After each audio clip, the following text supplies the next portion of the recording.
France میں اس وقت عورتوں کی ناجائز قتل کی شرح دنیا میں، یورپ میں سب سے زیادہ ہے۔ سب سے زیادہ عورتیں وہ قتل کی جاتی ہیں، اور 60.4 یعنی کہ 100 میں سے 60 سے بھی زیادہ لوگ ایسے ہیں جو ناجائز تعلقات کی بنا پر ان کی پیدائش ہوتی ہے۔ نکاح کا تصور ہی ختم کر دیا۔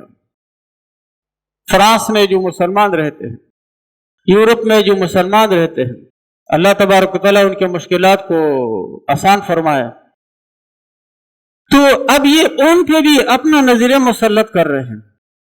اگر ایک مسلمان گھرانہ اپنے گھر کی دہلیز کے اندر مساوات کی تہذیب اور وہ ناپاک کو ثقافت اندر نہیں آنے دیتے، عورت اپنے شوہر کی عزت کرتی ہے، عورت دوپٹہ پہن کر کے باہر جاتی ہے، اور گھر کی سربراہی مرد جو گھر کا بڑا ہے اس کے پاس ہے، وہ اپنے بچوں کو نماز پڑھنے کو کہتے ہیں، اپنے گھر کے اندر گھر کی دہلیز کے باہر تیرے ملک کے قوانین کی پابندی کرتے ہیں، تو تمہیں اس سے کیا تکلیف ہے؟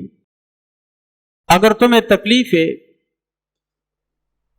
تو جس بات کو تمہیں تکلیف ہے وہ اس بات کی نشاندہی کرو، دلیل سے اس پہ بات ہو جائے۔ آپ کو مسئلہ کیا ہے؟ آپ کو اللہ پہ کیا اعتراض ہے کہ اللہ نے نبی کیوں بھیجا؟ آج ایک آدمی کو نبی علیہ السلام سے اگر تکلیف ہے، اللہ نے اس کے دل پہ پردے ڈالے ہیں اور اس کے کانوں میں ثقل ڈالا ہے، اس کے آنکھوں پہ جو ہے نا وہ پردے اور حجاب ڈالا ہے، تو اپنے حدود کے اندر رہیں، اسلام قبول نہ کریں، ہمیں کیا اعتراض ہے؟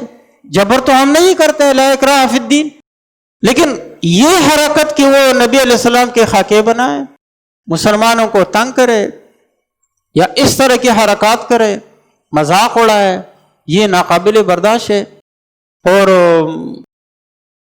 ہم سب مسلمان اس کی سخت مذمت کرتے ہیں۔ جتنی بھی مذمت کرے یہ کم ہے، اور ان مسلمانوں کے لیے دعا گو ہیں جو یورپ میں رہتے ہیں، خاص کر کے جو فرانس میں رہتے ہیں، کیونکہ وہ دیار غیر میں رہتے ہیں، وہ وہاں پر ایک طرح کے اجنبی ہے، مسافر ہے۔ اللہ تبارک و تعالی ان کی مشکلات کو بھی آسان فرمائے۔